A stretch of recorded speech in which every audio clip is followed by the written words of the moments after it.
Y el día de hoy tengo el agrado de presentar a dos colegas de trabajo, la doctora ingeniera agrónoma Laura Fernández y la doctora ingeniera agrónoma María Alejandra Favaro.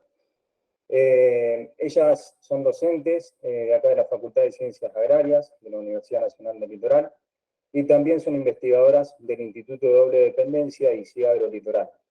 Ellas nos van a estar disertando sobre la temática botriofaeria, un complejo, digamos, una enfermedad de madera que está siendo problemática en los últimos años, con lo cual merece ser investigada, tratada, como para obtener herramientas de manejo.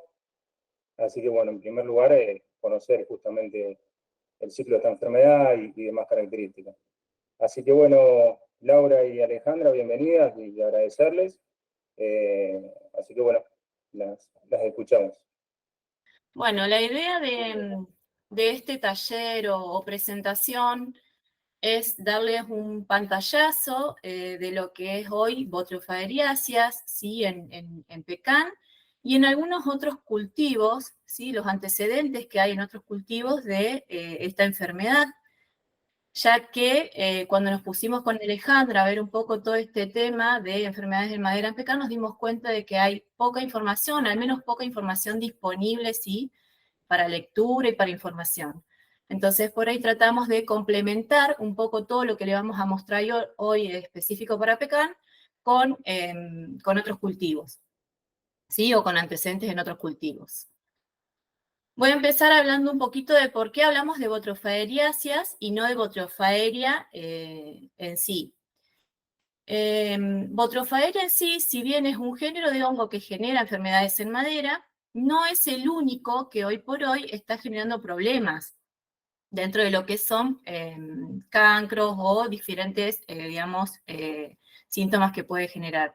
Sino que hoy se habla, las investigaciones han llegado a determinar, que se habla de un complejo o de una familia, ¿sí? De botrios que recibe el nombre justamente de botriofaeriáceas. Y dentro de esta familia existen diferentes géneros, hoy se habla de algo más de 24 géneros dentro de esa familia, de hongos, ¿sí? Todos diferentes entre sí, pero que generan justamente problemáticas en leñosas. Dentro de estas 24 géneros hay más de 200 especies hoy, ¿sí? Que se pueden distinguir dentro de esta familia. Algunas pueden distinguirse taxonómicamente, como pueden ver acá en las imágenes, que tienen estructuras reproductivas diferentes, y otras no, ¿sí? Tienen estructuras que son muy parecidas entre sí, y es a partir de estas estructuras, que son muy similares y que taxonómicamente o con un microscopio no puede determinarse de qué especie se está hablando, que hoy también entra en boga aquí todo lo que es la biología molecular, ¿sí? La identificación de especies a través del ADN, digamos, para que lo entiendan. Dentro de la familia Botriofaeriáceas, que hay que decir que son muy cosmopolitas, ¿sí? Están en gran parte del mundo, en trópicos y subtrópicos especialmente. Como más característicos está Botriofaeria, Diplodia, Neofusicoccum, Laceo-Diplodia, Fusicoccum, ¿sí? Como los géneros más relevantes dentro de lo que es enfermedades en madera. ¿Cómo ahora? ¿Ustedes ven el puntero, digamos, la flechita que se mueve? Sí, la vemos. Sí, bien, listo. Ahora bien, esta familia, ¿sí? Que llamamos Botriofaeriáceas, ¿qué problemas está generando o cómo ustedes pueden identificar la presencia de esta familia de hongos en el pecan? Como vamos a ver un poquito qué síntomas pueden encontrar ustedes en el campo para que puedan estar detectando la misma en sus plantaciones. Por un lado, y lo más común de encontrar, o lo más agresivo, por así llamarlo, son los cancros, ¿sí? Que son estas lesiones en donde la corteza se raja, así, y muchas veces forma una callosidad a los costados, y dentro de estas lesiones se forman las estructuras del patógeno, ¿sí? Que van a ver cómo, o en muchas ocasiones pueden ver todos puntitos. Estas lesiones también pueden confundirse con, por ejemplo, estas acá, cuando son más pequeñas, pueden confundirse con daño con granizo, por ejemplo.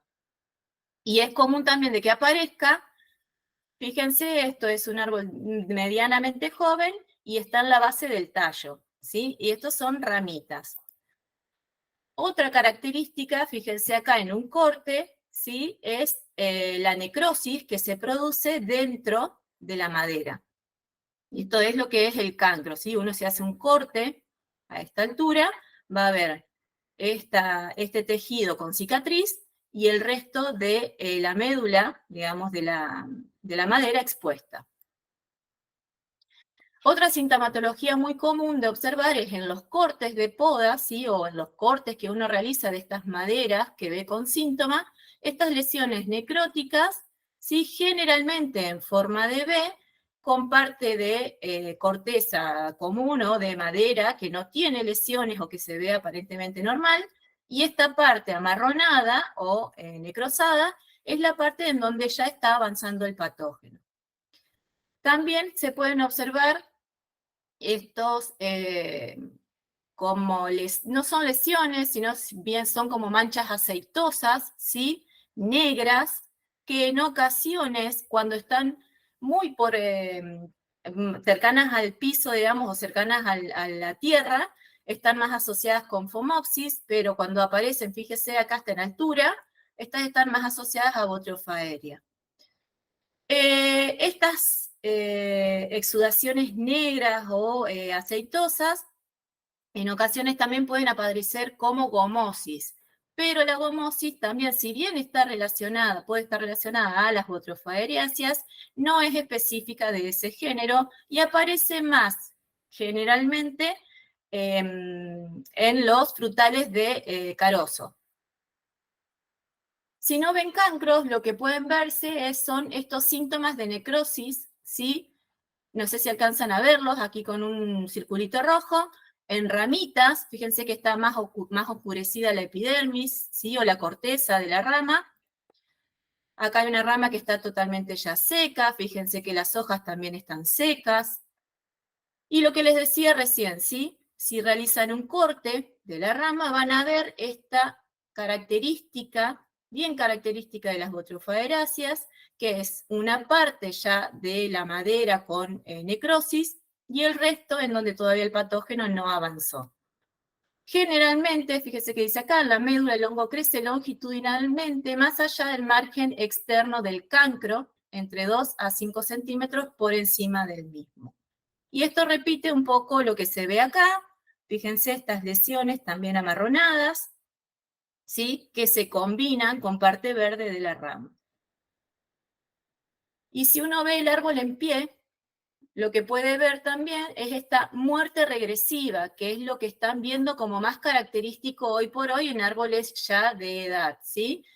La rama comienza a morir desde la punta hacia la zona de inserción con el tronco, ¿sí? Esto lo pueden ver en ramas de mayor dimensión o en ramas más pequeñas. Y muchas veces lo pueden encontrar también en pequeñas ramitas que estén pegadas a lo que fueron a lo que fue la fructificación, ¿sí? Porque como más adelante les va a contar Alejandra, la vía de ingreso de este patógeno es muchas veces o generalmente por heridas. Y acá esto es muy característico también, fíjense en una hoja, cómo comienzan a secarse las mismas y desde la punta hacia la base. ¿Qué signo? Eso es lo que hablábamos recién, es cómo la planta manifiesta la presencia del patógeno, ¿sí? La presencia de las botryofaerias. Muchas veces, digamos, no nos sirve eso para identificar que eso realmente sea botrofaeria. Entonces, como opción, tenemos armar una cámara húmeda, ¿sí? Y aparecen estos puntitos negros, no sé si alcanzan a verlos, que son las estructuras del patógeno y que nosotros en fitopatología llamamos como signo, ¿sí?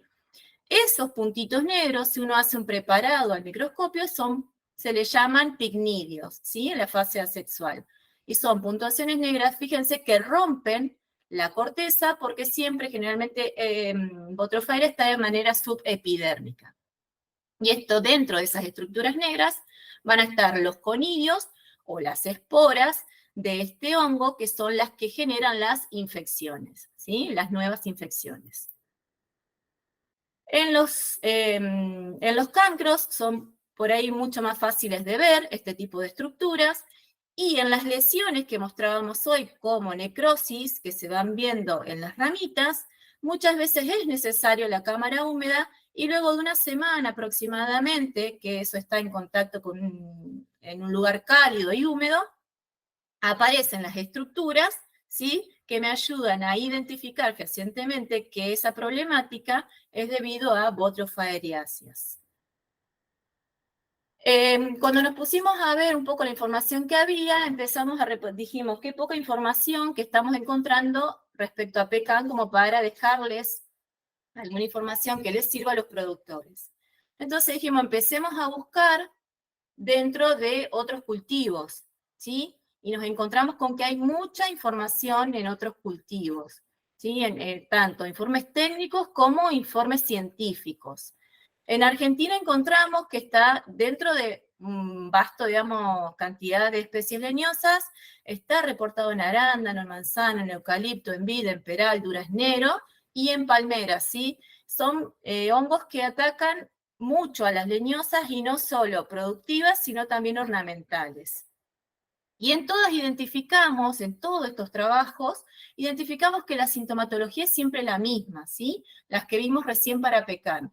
Estas cuestiones de la mancha en B, ¿sí?, necrosada, en el caso de los cortes de las ramas, este avance del patógeno que se ve desde la punta hacia el borde o hacia la base de la rama. Lo mismo en palta, fíjense, la misma característica, que va desde la base de la rama, el secado anticipado, digamos, o regresivo. En eucalipto, también esta sintomatología que mostrábamos hoy.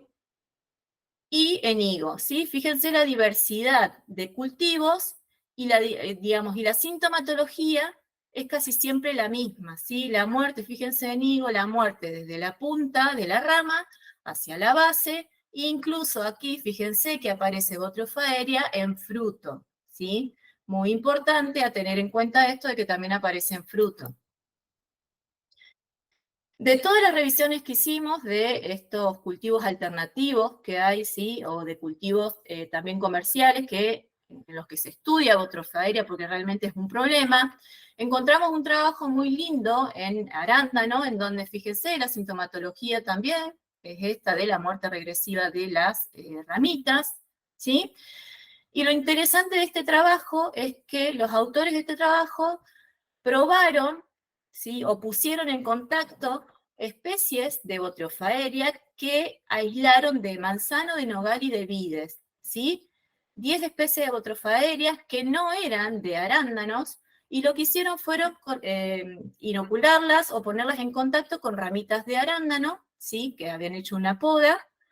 Entonces pusieron el patógeno ahí, y lo que vieron es que aparecían en todos los casos, las 10 especies produjeron síntomas después de 4 a 9 meses de haberlos puesto en contacto con esas plantas.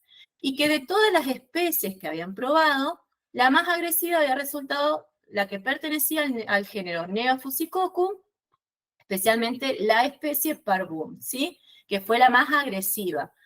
Pero lo que es importante destacar de esto es la importancia, fíjense, que pueden tener otros cultivos que estén de leñosas o de frutales, que estén aledaños o cercanos a los de los pecan, ya que también pueden ser patogénicos. Hay poca especificidad, ¿sí?, por así decirlo. No es que las botrofagéreas o las especies de botrofagéreas que estén atacando pecan o que estén atacando otro cultivo no van a atacar a pecan, o viceversa, ¿sí? Este trabajo verifica que las distintas especies de botrofagérea son patogénicas también en determinados cultivos en donde no fueron aislados. Y este es un trabajo también que nos pareció interesante ponerlo porque es específico de pecan, es un trabajo en donde aislaron 3 especies distintas de botrofagéreas, y lo que detectaron en este trabajo, o sea, hicieron la parte de identificación taxonómica, molecular y patogénica, ¿sí? O sea, corroboraron que esas especies que aislaron de Botrofaderia realmente estaban generando lesiones en pecan. Y lo que hallaron fue que todas fueron capaces de infectar, pero que aparte tuvieron diferencias en el grado de severidad, ¿sí? Y aparte de eso, diferencias en el inicio o en la aparición de los síntomas, ¿sí? Es decir, en la agresividad que tuvieron en el mismo árbol de pecan. De esto se desprende la importancia de poder identificar en cada uno de los campos que ustedes tengan las especies que tengan presentes, ya que puede variar la agresividad, ¿sí? La severidad y en todo caso también lo que sea, digamos, después el tratamiento con fungicidas o el tratamiento que se quiera dar a este tipo de enfermedad. Bueno. Perdón. Siempre que queremos plantear o buscar estrategias de manejo en fitopatología, lo primero que hacemos los fitopatólogos en general es estudiar el ciclo de la enfermedad, porque eso es lo que nos dice un poco dónde va a estar sobreviviendo el patógeno, cómo se va a estar dispersando en el campo. Y por lo tanto, de alguna forma, esto lo que nos va a brindar cuáles son los lugares a los que nosotros tenemos que apuntar en el manejo. Entonces, hoy Laura les explicaba de estas estructuras que son puntuaciones negras, le llamamos nosotros, corresponden a picnidios del hongo, y cada uno de esos picnidios que ustedes ven ahí está conformado por cientos de miles de esporas que llamamos conidios, ¿sí?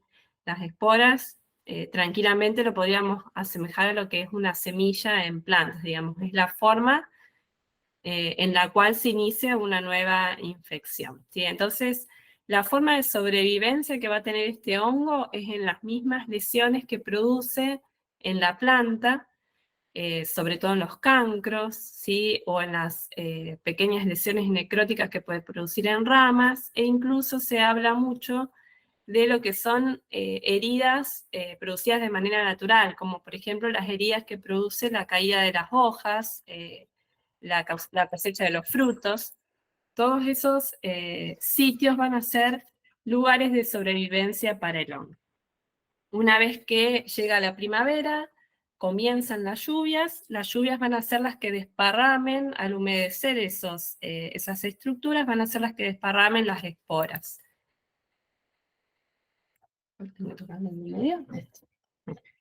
Bien, entonces ahí vemos, ¿sí? Como para que se den una idea, cada uno de estos picnidios está formado por numerosas de estas esporas que se diseminan, y ahí planteamos dos casos, una situación en la cual la espora llega a alguna herida, y está una muy drástica hecha con poda, pero como les dije recién, puede ser tranquilamente una cicatriz que deja una hoja que se cae en el otoño, ¿sí? Que pasa así, llega así hasta la primavera, puede ser una herida hecha por algún insecto, por granizo.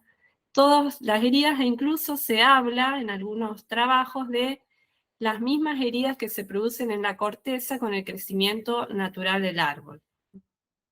En ese caso, entonces, luego de un periodo de incubación o un periodo de latencia, luego vamos a ver el desarrollo de estos cancros.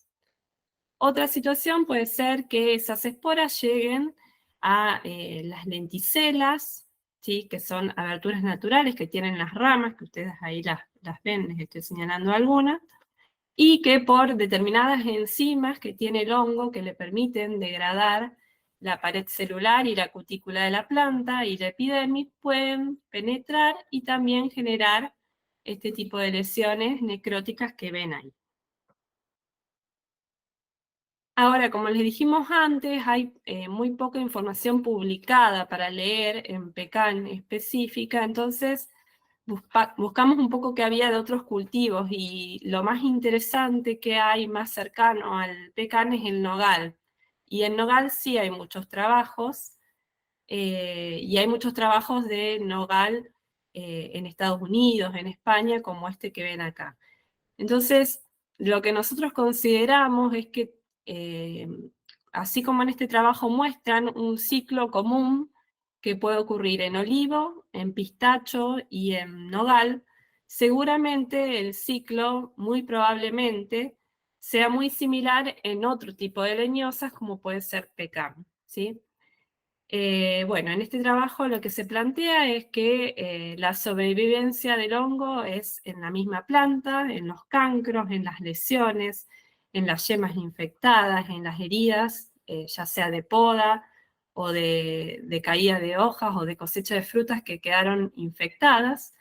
Así sobrevive el hongo porque tiene un estado saprofítico que le permite sobrevivir por un periodo de tiempo en el tejido que está muerto, que está necrosado, e incluso puede sobrevivir un tiempo fuera de la planta asociado a tejido de la planta, por ejemplo, en una rama podada, ¿sí? No en el suelo la mayoría de los trabajos hablan que es un hongo que compite muy mal con otros hongos de suelo y por lo tanto pierden esa competencia, ¿sí? O sea que pueden sobrevivir por muy poco tiempo en el suelo. Lo que va a sobrevivir son justamente los picnidios, ¿sí? Las pigniosporas o las esporas que están en los picnidios, que van a ser las que se van a diseminar en el inicio de la primavera cuando empiece a llover. Y esas esporas se van a depositar en tejidos y heridas. Específicamente en nogal se habla que las heridas grandes de poda pueden ser susceptibles hasta durante por 4 meses, ¿sí? O sea que son casos drásticos. Y después, como les dije, es importante también pensar en las heridas que se producen durante la caída de las hojas y durante la cosecha de la fruta también, ¿sí?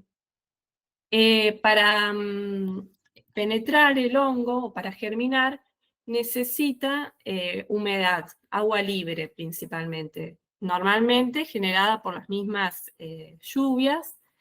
Se habla de entre 4 y 16 milímetros de lluvias y las temperaturas por encima de 10 grados, con un óptimo de 25 grados. O sea que si bien tiene un rango muy amplio, el óptimo para la infección son 25 grados.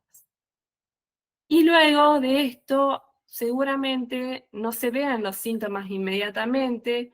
Incluso fíjense que los estudios que les mostraba Laura decía, los síntomas se vieron 60 días después, 40 días después, 90 días después, ¿sí? Esto es porque se habla de una etapa de latencia en la cual ya el hongo penetró, pero los síntomas los vemos recién en la primavera tardía o el verano, cuando las temperaturas son altas. Eso es lo que genera que los síntomas se manifiesten. Y acá también tienen, para casos particulares o para ejemplos particulares, alguna interacción que puede ver también con insectos que generan heridas o que favorecen de alguna forma la dispersión del hongo llevándola en sus propios cuerpos, ¿sí? Los síntomas que son diferentes en olivo, en pistacho y en nogal, lo común es en todos los cancros, la muerte de brotes, y también puede llegar a afectarse lo que son las yemas productivas, los frutos y las hojas. ¿Sí? Creo que... Bueno, acá hay 3 palabras, ¿sí? Que son saprofítico, endofítico y patógeno. ¿Por qué está puesto esto? Cuando hablamos de botriofariáceas, se habla de distintos estilos de vida que pueden tener estos organismos. El estilo saprofítico es el que yo les comenté antes, que puede vivir en tejido muerto, ¿sí? Por ejemplo, en ramas muertas de las plantas por un determinado tiempo en el ambiente, ¿sí? Eso sería un estilo, ¿no? Por así llamarlo, oportunista. El hongo va a estar en ese estilo de vida mientras no tenga tejido susceptible para afectar. Después hablamos de endofítico, porque son hongos que pueden vivir en el interior de la planta por un determinado periodo de tiempo sin manifestar síntomas, sin que nosotros lo visualicemos. Sí, esto probablemente pasaría cuando ocurre la infección en primavera, pero todavía no hay alguna condición que desencadene la aparición de síntomas, ¿sí? Cuando ya aparecen los síntomas, que es cuando los hongos empiezan a generar los daños, hablamos de patógenos. Y lo que se cree es que esa transición de endofítico, o sea, de pasar a ser un hongo que está presente pero no está causando daño, a patogénico, es decir, que ahí ya sí estamos viendo un daño, va a estar asociado a algún evento de estrés ambiental. Por eso hoy les decía, los síntomas no lo vemos hasta el verano, ¿sí? O hasta cuando hace mucho calor.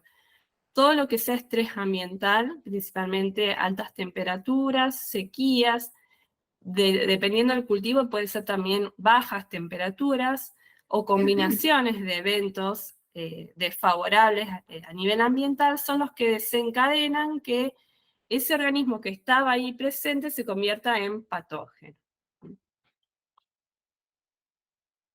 También pueden ser, por ejemplo, desequilibrios fisiológicos de la planta, excesos de nutrientes, déficit de nutrientes, digamos, cualquier factor que le genere estrés a la planta puede hacer que se manifiesten los síntomas y que el hongo empiece a matar al tejido. Bueno, este es para nogal.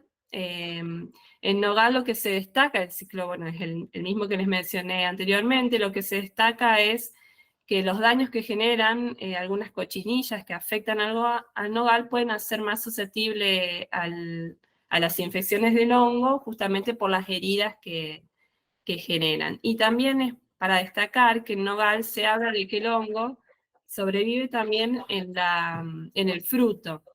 Y en los frutos que se caen de la planta y quedan en el suelo también son fuentes de sobrevivencia del patógeno, o sea que es algo a tener en cuenta y a estudiar si no está pasando también lo mismo en PECAM, si probablemente esté ocurriendo lo mismo.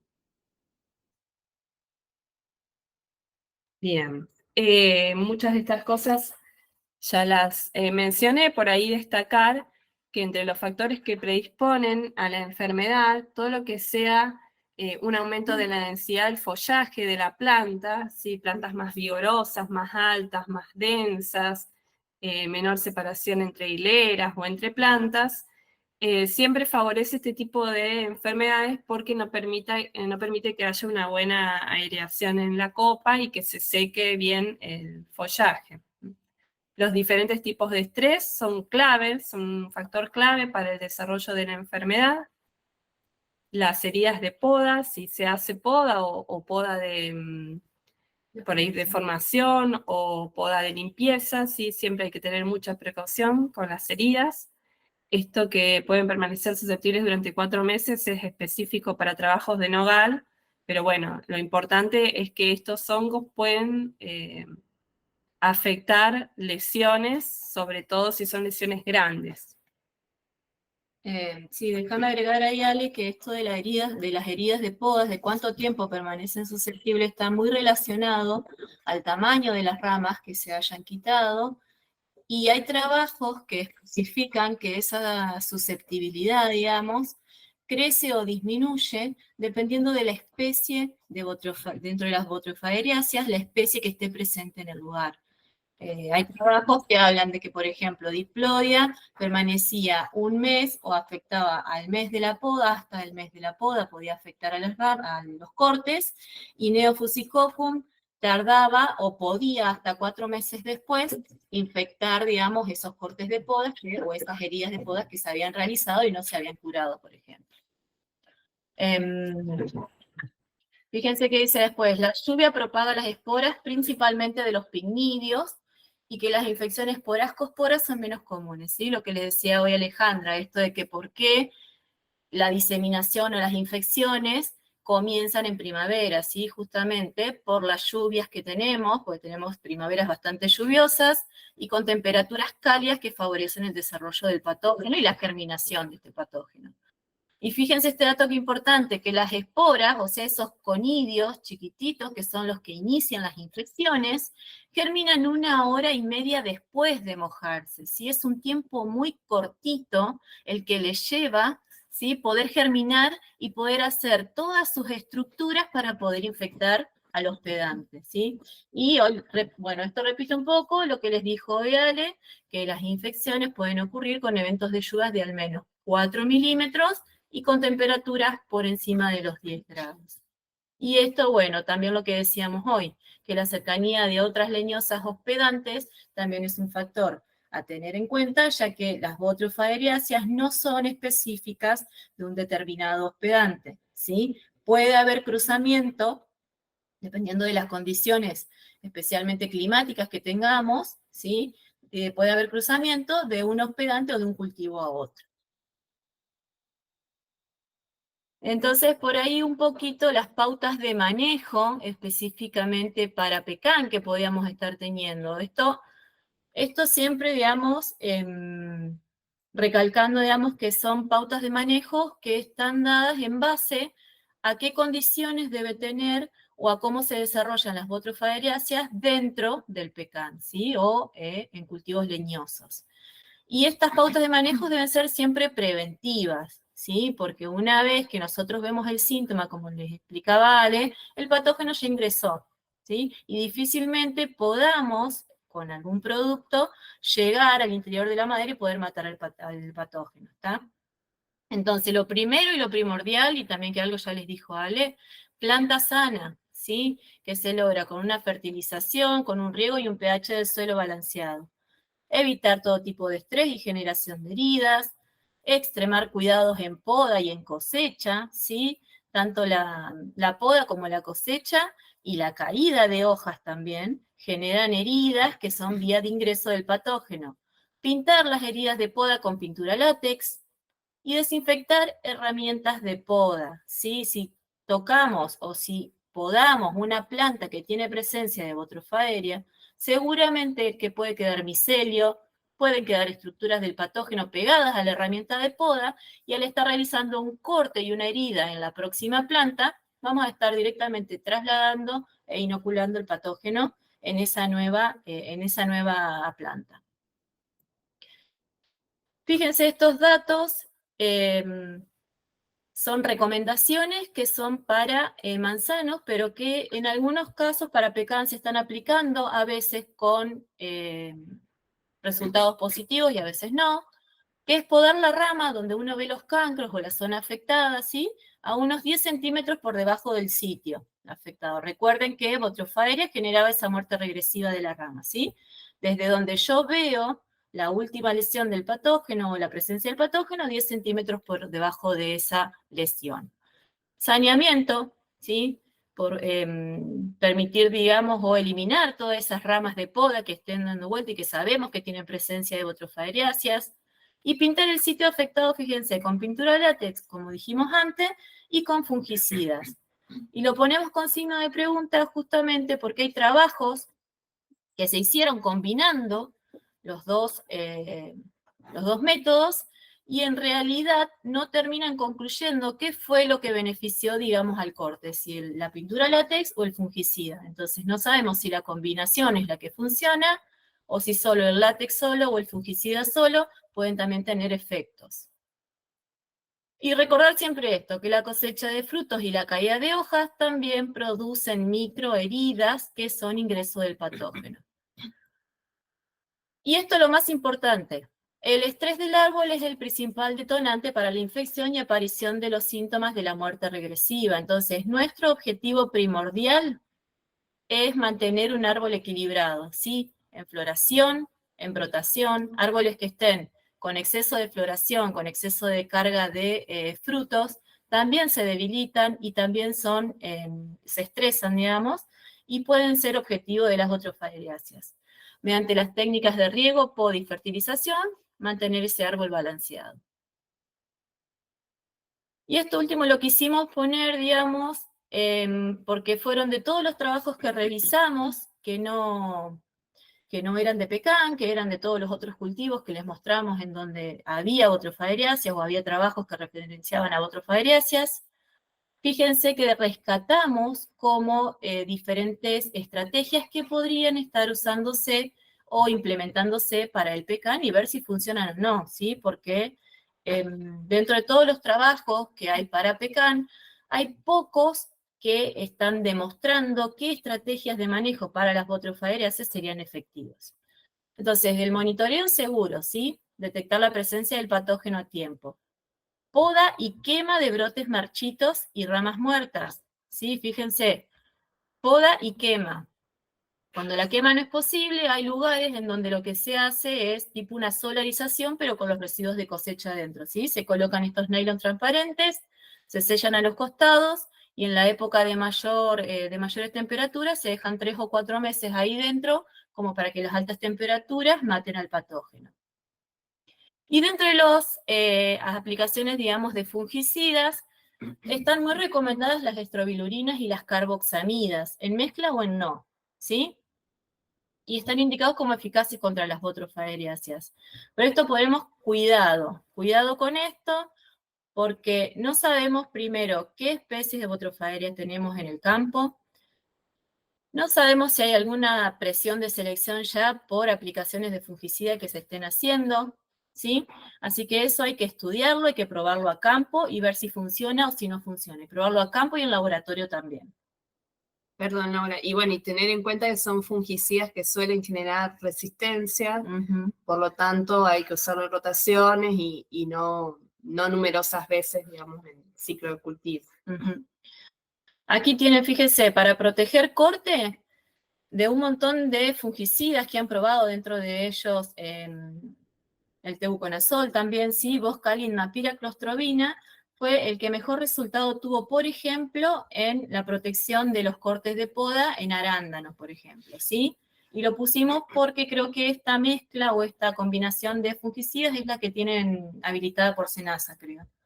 Así que por ahí, parte de ensayos que puedan estar realizando podrían ir por ese lado. Y recordar siempre, fíjense que Botryofaeria, el inóculo de Botryofaeria, los conidios, las esporas de Botryofaeria están en el ambiente, ¿sí? Están en el aire. Cuando uno se pregunta de dónde sale, de dónde viene, están en el ambiente, ¿sí? Y la mayor carga de inóculo, la mayor carga de esporas en el aire se da en la primavera y en el verano. Así que siempre controlar en esa época o tratar de que todos los controles que estemos haciendo o estrategias de manejo, dirigirlos a la primavera-verano. Y esto también lo quisimos poner porque esto es específico en pecan, que en California una de las estrategias que están usando incluye poda temprana, ¿sí? Adelantar, 2 meses creo que era que adelantaban la poda, como una estrategia que les está funcionando para reducir la incidencia de las infecciones por botryofaeráceas. Y bueno, y también sugieren que estos cortes de poda, rociar con fungicidas inmediatamente después del corte, ¿sí? Ya sea con fungicidas de síntesis química o control biológico, que creo que la charla pasada tuvieron algo de datos respecto a qué productos poder estar utilizando. Y esto lo dejamos como para prestar atención, porque fíjense que Alejandra les estuvo hablando algo de esto, de que parte de síntomas de botryofaeria también aparecen en frutos. Nosotros estamos trabajando específicamente hoy en pecan con antragnosis, no con botryofaeria, pero pusimos en cámara húmeda unos frutos que visiblemente estaban sanos, ¿sí? Que no tenían presencia de patógeno, y al cabo de una semana, fíjense lo que apareció. El fruto se puso totalmente negro y todas esas estructuras como puntitos que ven son todos pinnidios de botryofaeria o botryofaeriáceas, de alguna botryofaeriácea, ¿sí? De algún género de la familia botryofaeriácea. Logramos aislarlo, pero llegamos hasta ahí, ¿sí? Nos falta todo lo que es identificación, pero fíjense la importancia que puede estar cobrando, ¿sí? El ruesno, el fruto, ¿sí? Como sitio de sobrevivencia de las botryofaeráceas. Bueno, y pensamos con Alejandra que en base, digamos, a lo que estuvimos leyendo, a lo que sabemos acá de los productores de la zona, que queda mucho por investigar y mucho por hacer todavía en todo lo que es pecan, no solo dentro de lo que es botryofaeráceas, sino en todo lo que refiere al manejo y a las plantaciones de pecan en sí. Bueno, eso fue todo, no sé, quedamos abiertas para si tienen alguna pregunta, alguna duda que les haya quedado, o alguna inquietud que se les haya generado en base a lo que hablamos. Bueno, Laura, Ale, felicitaciones, la verdad que muy buena la presentación, la información compartida, sirve mucho, y como bien dicen ustedes, hay que seguir investigando y indagando sobre esta problemática. Tengo algunas preguntas en el chat. se las voy a ir haciendo. Después, al final, si por ahí quieren levantar la mano y comentar algo. Richard Lanzan preguntó ¿cómo podemos prevenir el no contagio de este tipo de hongos sin llegar a tener que fumigar con productos químicos? Sin tener que pulverizar, digamos, con productos químicos. Realmente prevenir, y no, sin productos químicos lo que tenés es esto de los cortes de poda, en donde vos podés hacer una pintura con látex, y lo que es heridas naturales no tenés manera de prevenir de alguna manera, digamos, en que no puedas aplicar algún tipo de producto. Las heridas que te deja la hoja cuando se cae, las heridas cuando cosechan el fruto están, las heridas naturales o aberturas naturales están en el árbol, y como dijimos, botrofaderia está en el ambiente, está en el aire, ¿sí? Entonces, con prácticas culturales, por ahí lo que se puede hacer es bajar el inóculo, controlar las plantas con las que estoy iniciando, digamos, mi plantación de pecan, que sean de una sanidad adecuada, y mucho más no tenés, digamos, porque como dijimos, no son específicas del pecan, están en casi todas las leñosas, aparece siempre algún problema por botrofagráceas, así que es bastante complicado el tema de cómo tratarlas, digamos, o cómo controlar sin tener que llegar a algún método o alguna aplicación química o biológica, digamos, o con algún producto biológico. Bien. Sí, agrego también que ya lo habían comentado en la charla, también lo que es el saneamiento, digamos, retirar el resto de poda y demás, y la desinfección de las herramientas poda. Qué bueno, a colación de esto, Jorge Palacios consulta qué productos se pueden utilizar justamente para desinfectar este tipo de... Las herramientas de poda, como con el COVID, como hacemos para el COVID, lo ideal es, bueno, puede ser alcohol 70, pero por ahí es más práctico la lavandina diluida al 10%. Se sumerge. Sí. Sí, respecto a eso, nosotros por ahí utilizábamos lavandina y por ahí arruina un poco más rápido las herramientas de poda, como la mecida. En cambio el alcohol no, pero bueno, en cuanto a la efectividad quizás sea más conveniente la lavandina. Y sí, más para hongos, por ahí está más recomendado lavandina que alcohol. Bien. Otra consulta de Richard Lanza, ¿podemos fortalecer a la planta preventivamente con algún tipo de tratamiento natural o no químico? Seguramente sí, pero son todas cosas que hay que ensayar. Nosotros no encontramos trabajos, pero seguramente hay distintos bioestimulantes, inductores de resistencia, productos que inducen resistencias o que activan defensas en las plantas, que serían todas situaciones a probar.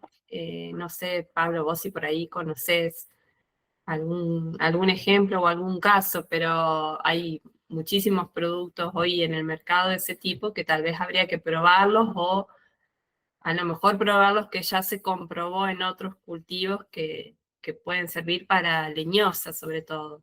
Sí, sí, bueno, nosotros hemos usado un complejo de micro y macronutrientes justamente para fortalecer la planta y que tenga un buen estado de nutrición, digamos, ante el estrés que se puede llegar a generar.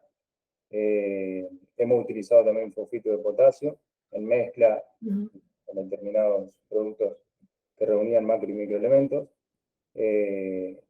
con resultados favorables, pero que no se estudiaron específicamente y se vieron si había diferencias, pero se notó una mejora, digamos, con la utilización de estos productos en la parte nutricional. Después, bueno, en la competencia, digamos, contra este patógeno no se estudia específicamente, pero son medidas preventivas, justamente. Esto definitivamente, digamos, lo dijeron en la charla anterior, en la charla comercial, y yo creo que nosotros pensamos lo mismo, la solución a este problema no está por la vía química, seguramente, o no por la vía fungicida, puede ser química, pero no fungicidas. porque realmente por la agresividad que tiene, por la forma en que aparece, por cómo se dispersa, no consideramos, y también de experiencias que hemos escuchado en otros cultivos, y conocemos gente que ha trabajado en manzano en esta enfermedad y que tiene experiencia y nos ha dicho lo mismo. No es por la vía química o por la vía fungicidas que se resuelve este problema. Primero hay que pensar en qué desbalance hay en el campo que esté generando el problema. Obviamente hay algunos que no se pueden manejar, como el estrés por altas temperaturas, pero hay otros que sí, por ahí mínimamente uno puede ir manipulando determinadas cuestiones nutricionales, del riego, de carga de frutos y demás que sí, a lo mejor se podrían estar manipulando para mejorar el balance, digamos, de la planta. Bien. Sandra Paviotti consulta si existe información en la digamos, de la presencia de estos hongos en Argentina. Sí, todos los cultivos de los trabajos que hemos revisado, todos los cultivos que hemos nombrado, en vid hay mucha información de las botrofagráceas, en frutales de pepita, de carozo, en cannabis, hay un montón de eucalipto, hay un montón de cultivos, especialmente leñosas, que son las que atacan las botrofagráceas. No sé si hay tanto información en cuanto a especies en lo molecular, pero sí hay mucha información, digamos, técnica, bastante información técnica, y en lo científico, digamos, se está iniciando, creo, todo lo que es molecular y la identificación de todas las especies que hay presentes acá en Argentina. Bien. Agustín Barrutia pregunta con qué fungicida se hace la mezcla con la pintura blanca a utilizar. No, la mezcla es de látex, pero no me acuerdo bien la dilución, y lo del fungicida es aparte, digamos, si uno quiere aplicar alguna mezcla de fungicidas, pero no sé bien. Deberíamos revisar la bibliografía. Ujú. Sí, nosotros, no sé si se refiere con qué mezclar el látex, digamos. Nosotros... Claro, si aplicar el fungicida al Si látex. aplicarlo junto al fungicida con el látex. Claro, no sé qué resultado tendrá. Nosotros en algunos casos utilizamos látex solo y en algunos casos utilizamos el cloruro de cobre. No sé hasta qué punto tendrá buenos resultados. No sé si el metalaxil también, en mezcla con látex. Pero generalmente lo hacemos solamente el látex diluido.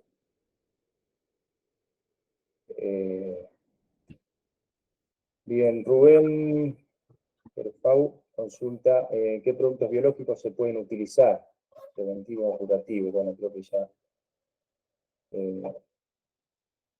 se estuvo Los charlando. trabajos que hemos leído están utilizando tricoderma o bacillus. Todos los trabajos nuevos que hay en cuanto a productos biológicos son esos dos. Pero todavía no se sabe específicamente, digamos, en qué momentos. Bien, Agustín Perugón consulta, ¿se puede aclarar si entre Boscali y piraclostrobina, que es el Belis, o estrovirulina hay diferencia, digamos, en control o prevención? Entre esos dos tipos de fungicida hay diferencia. Bueno, Pablo, eso lo puedes responder, ¿no?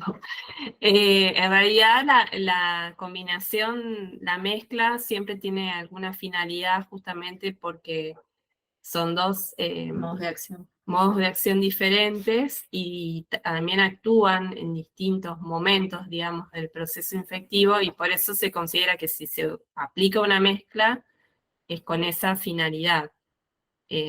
Trabajos que comparen la mezcla contra cada principio activo yo no he visto. Por ahí no sé, Pablo, si vos querés agregar algo, ¿qué te parece a vos? Si habría alguna diferencia o no.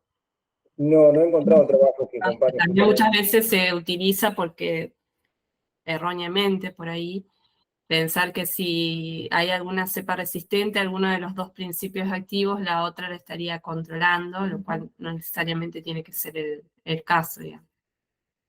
Sí, siempre lo que se busca justamente es combinar distintos mecanismos de acción para evitar justamente la resistencia de ese determinado patógeno a un fungicida específico.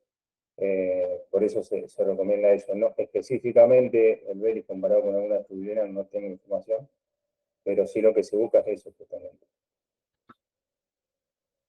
Él cita Oficonsulta si las aplicaciones foliares de consorcio microbiano en primavera pueden ser útiles, ya que mencionaron que en el suelo de esta familia de hongo es susceptible.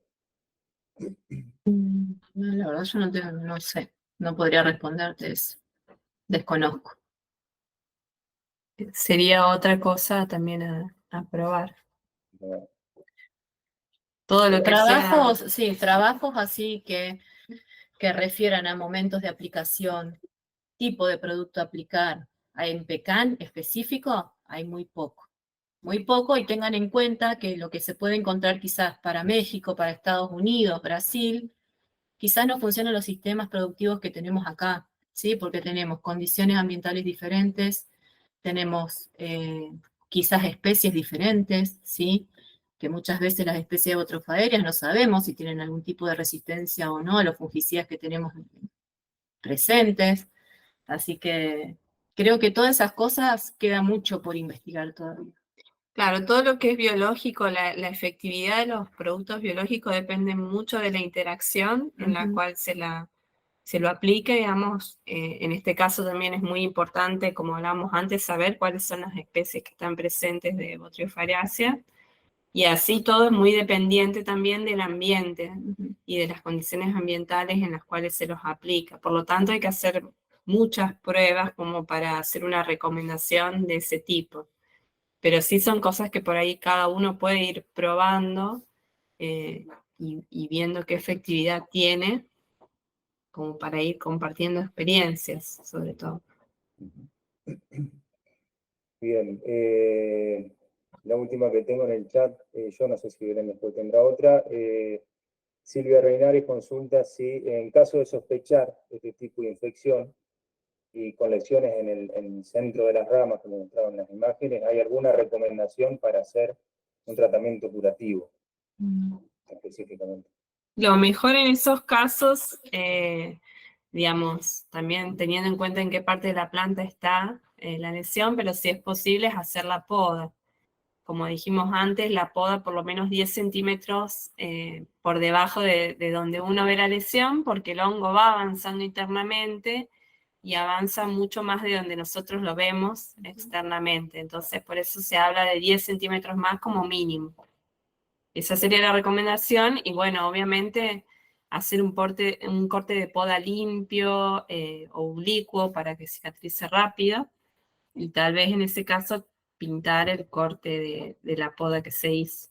Agradecerles en primer lugar a Laura y a Alejandra por esta presentación, y a todos los presentes también por estar, escuchar y aportar. Así que bueno, gracias y nos vemos en la próxima. Gracias a la Cámara que realizó esta charla técnica, así que finalizamos la charla. Bueno, Gracias a todos. Gracias a todos, buenas noches, gracias chicas, gracias Pablo, gracias a todos. Gracias.